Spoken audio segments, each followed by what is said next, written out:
Part of my background prior to coming to Polish Center here, I used to be in sales for 17 years, and I used to sell a lot of fish and learned a lot about the fish and the quality of fish and the products we use. Generally, there's two different types of cod. There's Atlantic and there's Pacific. The Atlantic will be more expensive because it comes from a colder water, and the Pacific will be less. You'll see the less expensive. And from that, you'll also have twice frozen or single frozen varieties. And it's all based on the processing of the fish. Some take the process right and they do it right on the boat, and they process it into fillets or fillets, and then some take it and process it, send it to China for further processing, and then ship it back to the United States. A lot of times you see a twice frozen product. It has to be recorded as twice frozen, but what that means is basically what they do is they catch the product, they process it on the boat whole, like gutted and deheaded, and then they ship it over to like another processing plant, whether it be in China or whether it be in the United States, and then it's cut into it's tempered. It's not completely thawed, but it's tempered so they can cut it into loins, and then they refreeze it, and that again still considered a twice frozen product. Most common for twice frozen fish are your cod or your pollock loins, and that's because it needs to be further processed. It's not being whole fillets. Another key feature, there's differences between cod and haddock. Everybody says, that some people prefer haddock, some people prefer cod. One of the biggest things is haddock is a line-long caught fish, and that's why it tends to be more expensive because of the processing or catching of the fish, where cod is actually net caught or trawler caught. There's different types also. You'll see a lot of different types out there. You'll see pollock, you'll see Pangasius swahi.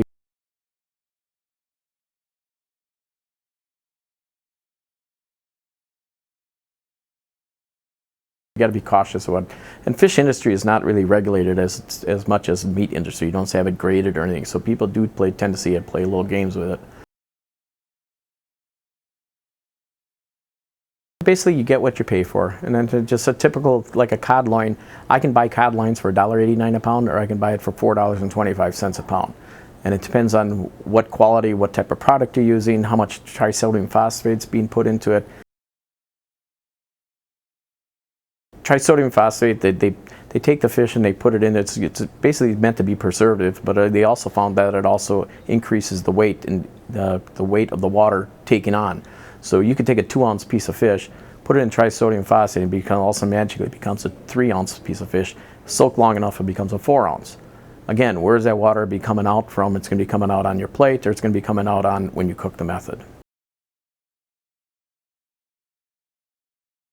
One of the telltale signs, again, I've learned is if you take a piece of fish and you break it open and it's clear on the inside, even though it's cooked, chances are it has more trisodium phosphate than a piece that you break open that flakes, a nice weight flaky piece. And that again is your difference between the $1.89 and the $4 a pound fish. So as a consumer, if you have an all-you-can-eat fish fry for $4.99, you're not going to get the $4.29 a pound fish, because an average person eats about a pound and a half and an all-you-can-eat. So they're going to be buying that towards the lesser price range. But again, not denouncing it's a good quality product yet, but it's safe, but it's still, you're going to get what you pay for. One of the biggest favorites in Midwest is lake perch. And everybody thinks it comes from Lake Michigan, but the majority of our lake perch does come from Lake Erie. There's different varieties of lake perch. There's yellow perch, and that's what the most popular one it is. A lot of times you'll find that in a single fillet or butterfly. The wise fishermen will say buy the fresh lake perch in butterfly form, because that's the belly fat that'll tell you that it's really a fresh lake perch.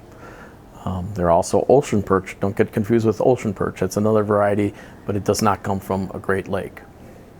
And it's more of a larger fillet, and you'll see that it has a different type of flake to it and different flavor.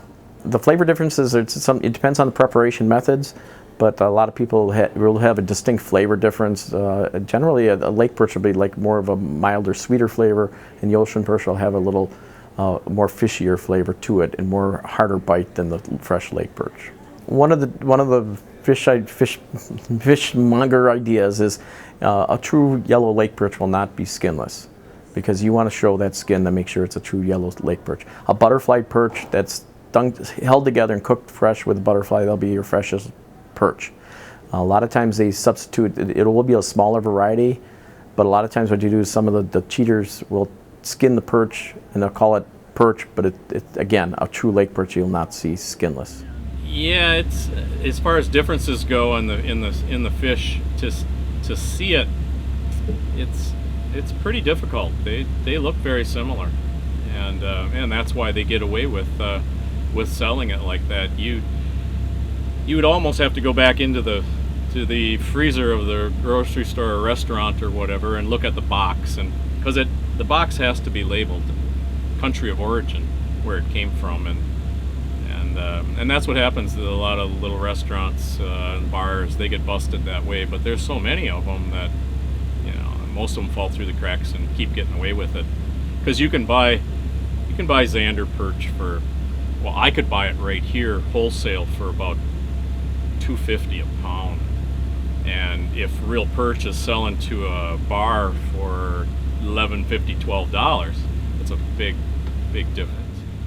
They're paying a lot of money for the freshwater one, and if they can pawn the so-called real perch to you and throw enough breading and stuff on it, a lot of people don't realize that that's what it is. And that happens with walleye too. They're called pike perch in Europe, and they're not the same. Another popular item is walleye. A lot of time we call them pike, walleye pike. There's Zander perch that's considered walleye pike. It's all part of the pike family. Canadian walleye, that's where the bulk of your walleye for your real walleye dinners come from, is the Canadian side of Lake Erie. And so everybody wants to say it's a Canadian walleye, but you know, again, if you look, probably 9 times out of 10 it isn't. It would end up usually being a European pike perch.